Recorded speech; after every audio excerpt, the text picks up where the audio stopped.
I wasn't supposed to be on that road that night, and I know people always say that like it's some dramatic setup. In my case, it really was just a last-minute change, the kind that happens all the time in delivery work, especially night shifts, where routes get swapped around without much explanation and you don't really question it, because you're used to the unpredictability. The long hours, the quiet stretches of highway where it feels like you're the only person left awake in the world. I had been working as a delivery driver for about 8 months, mostly overnight runs between smaller towns, nothing too complicated. Just long drives, drop-offs at rural addresses that always felt a little too isolated for comfort, but you get used to it. The silence, the darkness, the feeling of being completely alone for hours at a time, it stops bothering you after a while. That's probably why I didn't think twice when dispatch sent me the updated route around 11:40 p.m., just a quick message, saying there had been a change, that one of the usual roads was closed and I'd need to take a detour. Looking back, there were small things that should have made me question it, things that didn't add up even in the moment. But when you're in the middle of a shift, tired, you trust the system, you follow the route, and that's exactly what I did. The first hour was normal, just empty highway. The occasional truck passing in the opposite direction, headlights cutting through the darkness. I remember thinking the detour might actually be faster, fewer towns, just long, uninterrupted stretches of road. Until the GPS told me to turn off the main highway. That's when things started to feel different. The road was narrower, barely wide enough for 2 vehicles, with no streetlights, no markings beyond a faded center line. The trees on either side were dense, closing in just enough to make the darkness feel heavier, like the road was being swallowed. I checked the GPS again, expecting maybe an error, but the route stayed the same, leading deeper into that stretch of road. About 20 minutes in, I realized I hadn't seen another car since the turn. Not one, no headlights, no taillights, nothing. The silence felt too complete, too empty, like the road had been cut off from everything else. And that's when I saw the first sign that something was wrong. At first, I thought it was just a reflection, a pair of headlights in the distance behind me. I felt a small sense of relief, knowing I wasn't completely alone. But something about it didn't sit right. The distance wasn't changing. Those headlights stayed exactly the same distance behind me. I slowed down deliberately, dropping about 10 miles below my usual speed, expecting them to catch up or pass. It slowed too, perfectly, maintaining that same distance. Whatever was behind me wasn't just another driver. When I glanced at the GPS again, the route line had changed slightly, like it was leading me somewhere new. And that's when my phone buzzed. No contact name. Just a single line, stay on this road. Before I could reply, another message appeared, don't stop. I looked up at the rearview mirror again, and the headlights behind me were closer, just slightly. And I hadn't changed my speed. Subscribe to Tales of the Dark, where every story gives you a nightmare. I kept telling myself it was just another driver, that there had to be a normal explanation for what I was seeing, because the alternative didn't make sense. And when things don't make sense out there, on roads like that, at that hour you force them to. Just to keep yourself calm, just to keep your hands steady on the wheel. But the problem was, the more I tried to explain it, the worse it got. At first, it was just the distance. Those headlights behind me had moved closer. Not by much, not enough to immediately trigger panic, but enough to break whatever illusion I had been holding on to. Enough to make me realize that something had changed without me doing anything. So I tested it again. I eased off the accelerator slightly, just a small drop in speed, subtle enough that a normal driver might not react instantly. I watched the mirror carefully, my eyes flicking between the road ahead and the headlights behind me. They slowed too, perfectly, not a second later, not gradually. At the exact same time. My grip tightened around the steering wheel, fingers pressing harder than they needed to as my pulse started picking up. That kind of reaction doesn't happen by coincidence. Not like that, not that precise. So I tried something else. I tapped the brakes lightly, just enough to make my brake lights flash, not enough to significantly change my speed. And in the mirror, those headlights dipped, like they had tapped their brakes at the same exact moment. That was the first time I felt real fear settle in my chest. Not anxiety. Not unease fear, because that wasn't normal driving behavior anymore. That was imitation. I straightened my posture in the seat, forcing myself to focus on the road, trying not to let my breathing get out of control. My mind was racing, jumping between explanations. Maybe they were just being cautious. Maybe they were mirroring me intentionally. Maybe it was someone messing around, but none of those explanations held up when I thought about the timing, the precision. The way it felt less like reaction, and more like synchronization, like it already knew what I was about to do. The road ahead curved slightly to the left, and I followed it naturally, keeping my speed steady now, no more testing. No more sudden movements, I just wanted distance. But when I checked the mirror again, my stomach dropped. The headlights hadn't just followed the curve. They had matched my position on the road exactly, same lane position. Same angle, same alignment, like they were tracing my path perfectly. At that point, I didn't even feel like I was being followed anymore. It felt like I was being copied. My phone buzzed again. The sound made me flinch this time, sharp and sudden. I glanced down quickly, one hand still tight on the wheel, and saw another message on the screen. No name, no number. Just text. Keep driving. My jaw tightened as I read it. I didn't respond. I didn't even consider responding this time. There was something about the messages that felt wrong. Not just in content, but in timing, like they were appearing exactly when something changed, exactly when I started to notice something new, like whatever was sending them was watching me. I looked back at the mirror again. The headlights were still there, closer now. Not dangerously close, but definitely nearer than before. Close enough that the glare was brighter, sharper, harder to ignore. And then I noticed something that made everything worse. I still couldn't see the vehicle, just the lights, no outline. No shape, no reflection of a body behind them. Just two headlights floating in the darkness. My chest tightened as I leaned forward slightly, squinting, trying to make out any detail beyond the glare. But there was nothing there. The darkness swallowed everything except those lights. That's when I made a decision. I was going to pull over. Not fully stop, just slow down enough to let it pass. That was normal. That was what any driver would do in that situation. Let the faster vehicle go ahead, get it out of your space, out of your mirrors. I signaled. Even though there was no one else on the road, the indicator clicked loudly in the silence, the repetitive ticking almost too sharp, too present. And I slowly began to ease toward the side of the road, reducing my speed gradually. And in the mirror, the headlights moved too, not forward. Not to pass, they shifted with me, staying directly behind. Matching my angle as I pulled toward the shoulder, that's when panic really started to set in, because if it was going to pass, it would have passed. If it was another driver, it would have gone around. But it didn't. It stayed locked behind me, perfectly aligned. I straightened the truck again, abandoning the idea of pulling over. My heart now pounding hard enough that I could feel it in my throat. Okay, I muttered to myself. Just drive. So I did. I pressed the accelerator slightly, bringing my speed back up. And the headlights matched me again, instantly, like they were connected, like they weren't reacting to me, but moving with me. The road ahead stretched on endlessly, the darkness pressing in tighter now.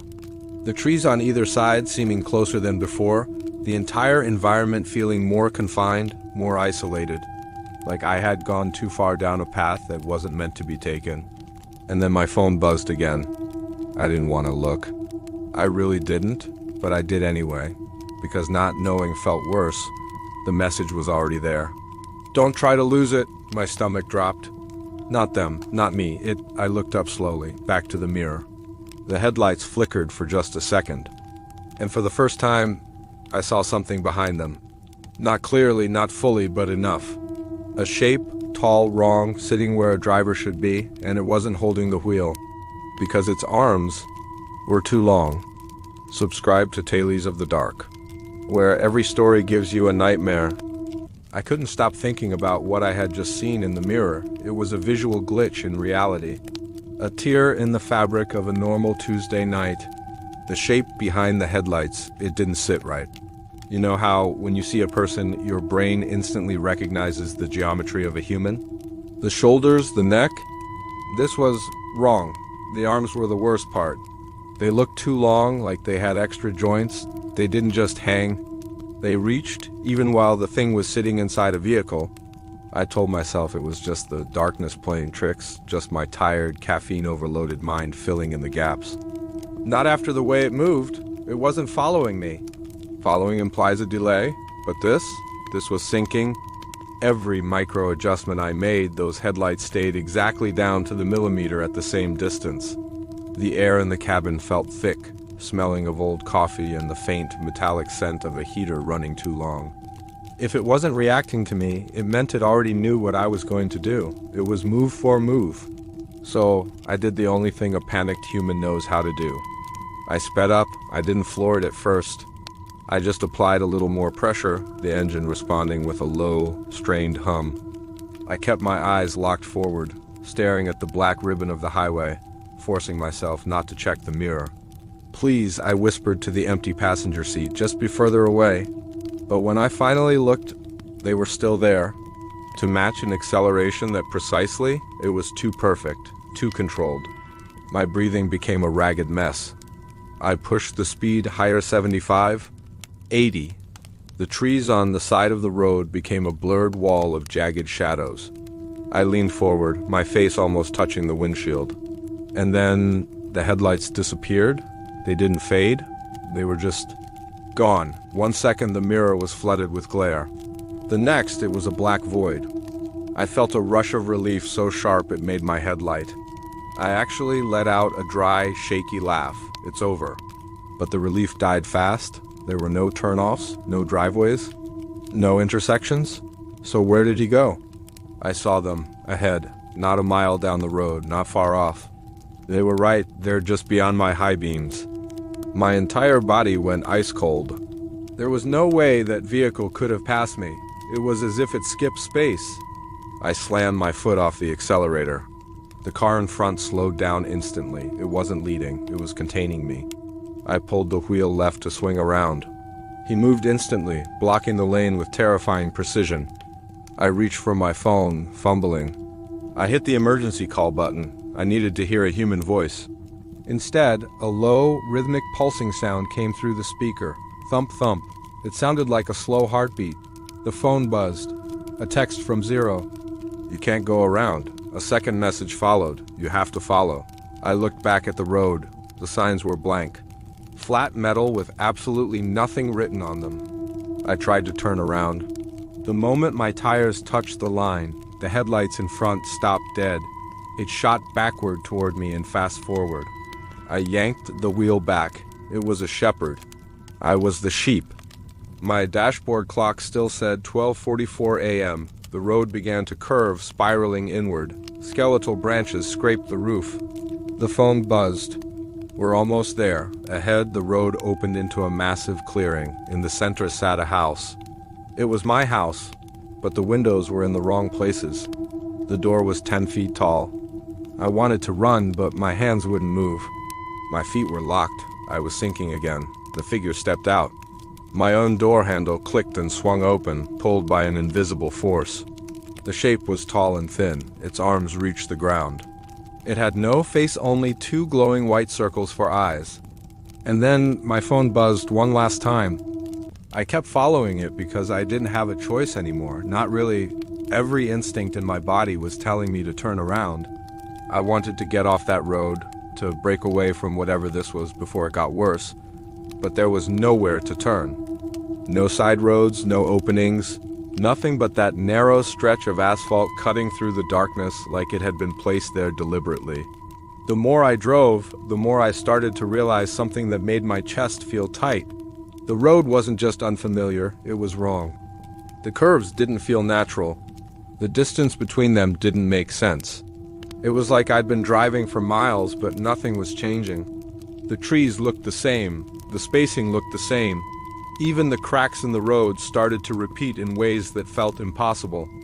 Like I wasn't moving forward at all, like I was stuck in some kind of loop that only gave the illusion of progress. Every time I tried to focus on something specific, a bend or a patch of uneven ground, it would disappear the moment I passed it, replaced by something almost identical, just slightly off like a copy of a copy. Ahead of me, those headlights kept moving at the same pace. Steady, controlled, guiding me deeper into something I didn't understand. I realized I hadn't checked my GPS in a while. I glanced down quickly, expecting to see the same route. The same line leading me forward, but what I saw made my stomach drop. There was no route anymore, no path, no directions, just a blinking arrow floating in the middle of a blank map. No roads, no landmarks. Like the system had lost track of where I was, or worse, like the place I was in didn't exist on it at all. A wave of panic hit me because that meant I couldn't rely on anything anymore. Not the road, not the map, not my direction. The headlights ahead flickered slightly, just once, and the entire road seemed to shift with it.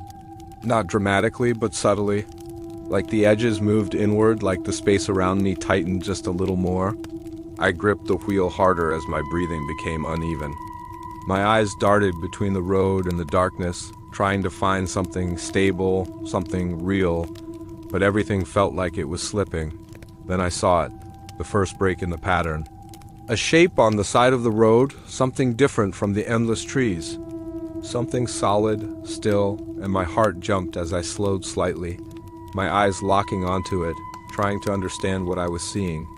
As I got closer, the shape resolved into a sign old and worn, tilted slightly as if it had been there for years. I felt a brief surge of hope, something normal, something real, something that might tell me where I was.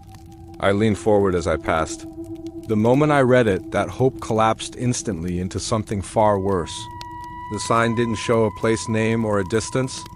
It just had one line written across it in faded, cracked lettering, nitrogen monoxide exit ahead. Before I could process that, my phone buzzed again, the sound cutting through the silence like something sharp, something deliberate. I didn't want to look.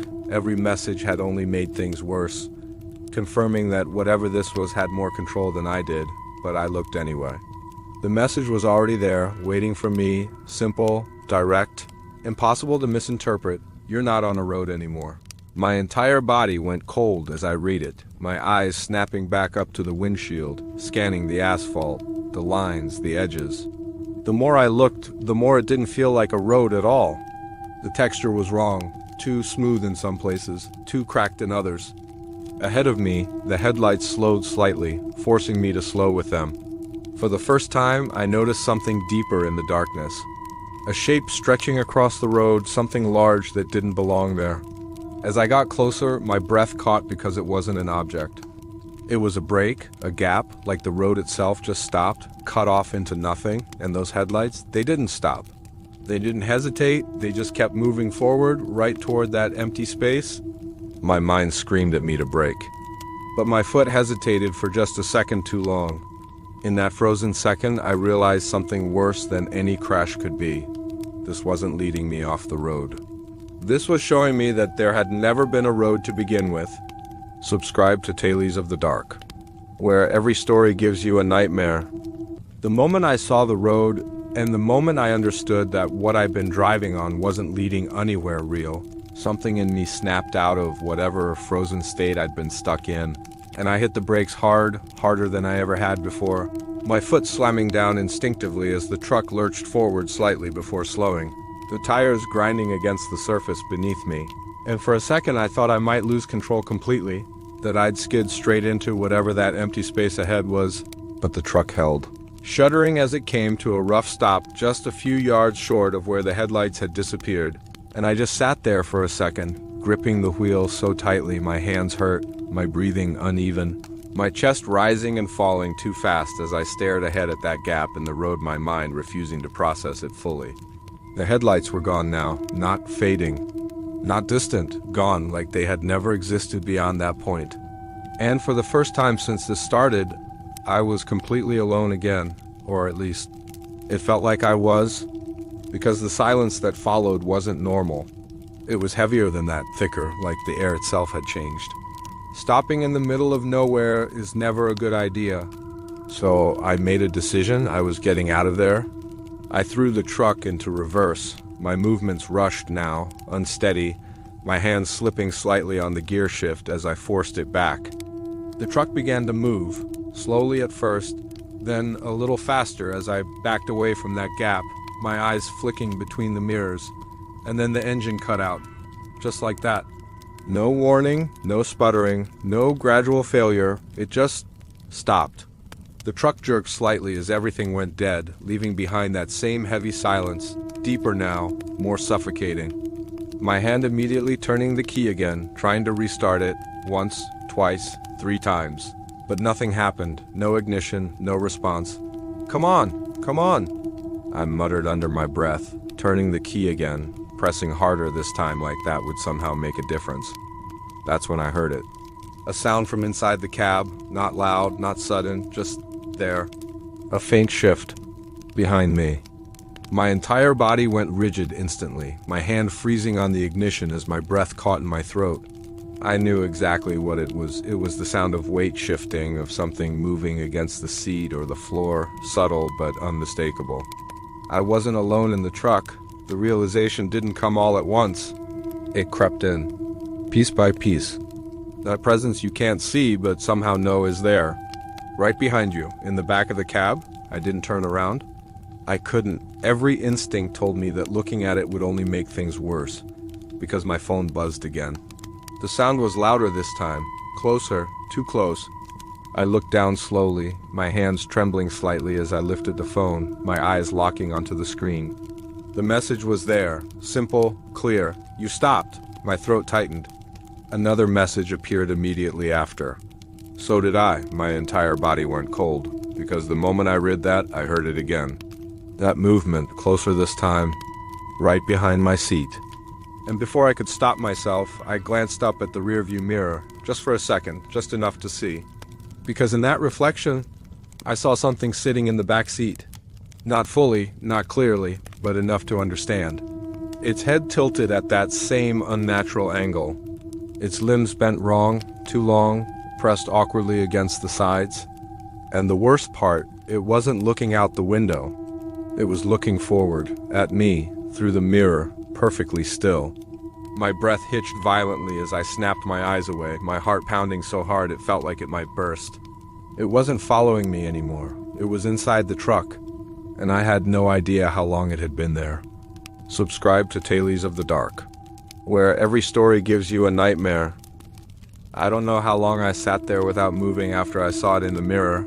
It could have been a few seconds or a few minutes, but time didn't feel right anymore. It felt stretched, uneven, like everything around me had slowed down except my thoughts.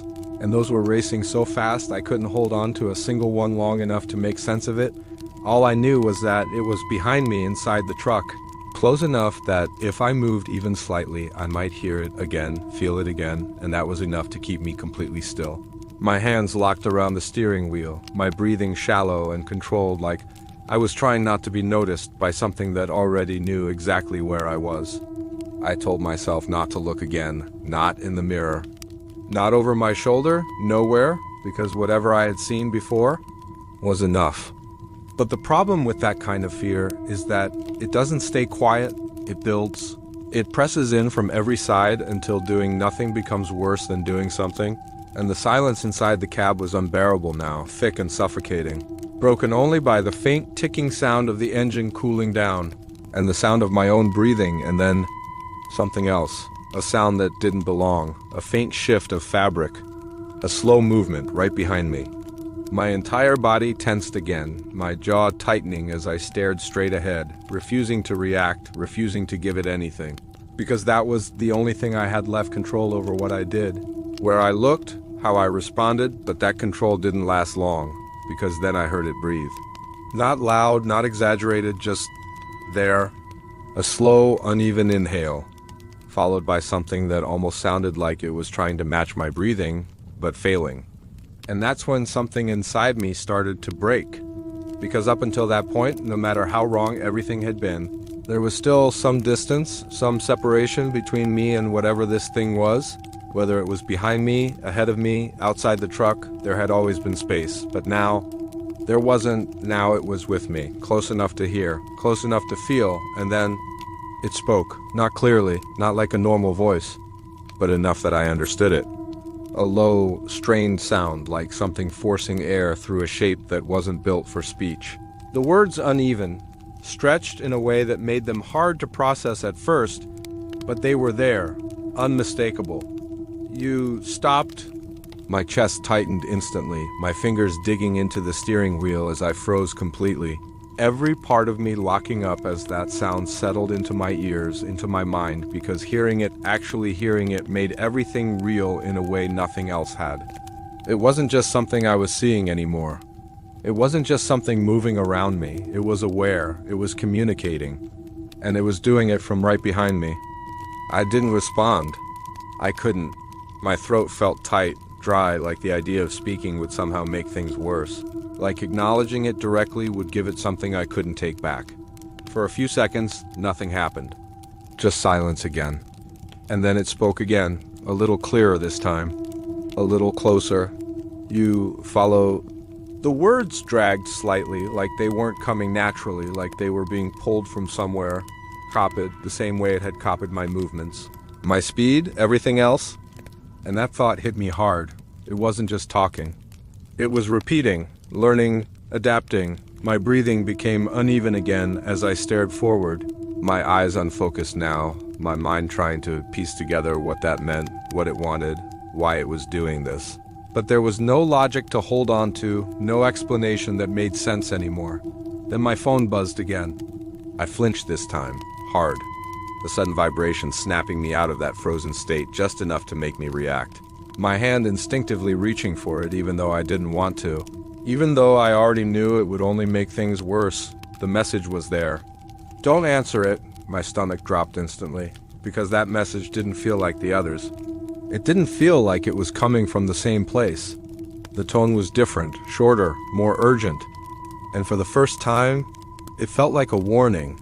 My eyes flicked back up slowly, my entire body tense again as I listened carefully, trying to hear any movement behind me, any sign that it had reacted to the message, but there was nothing. Just silence, then it spoke again. Closer than before, right behind my head now. Answer. The word came out wrong, stretched, like it was trying to force the shape of the sound to match something it didn't fully understand. And I realized something in that moment that made my chest feel hollow. It didn't know everything, not yet. It was still learning, still copying, still figuring out how to interact, which meant it wasn't finished with me. My grip on the phone tightened slightly as I looked down again, my mind racing, trying to decide what to do, who to trust. Whether the message I had just received was actually helping me or just another part of whatever this was, because nothing felt reliable anymore, nothing felt safe. And then the screen changed. Not a message this time, a call. No number, no name, just an incoming call. My breath caught as I stared at it, my thumb hovering just above the screen, not touching it, not answering, not declining, just waiting. And behind me, I heard it shift again. Closer, leaning forward. I could feel it now, the presence, right behind my shoulder, and then, right next to my ear, it whispered, "Pick it up." My entire body locked up.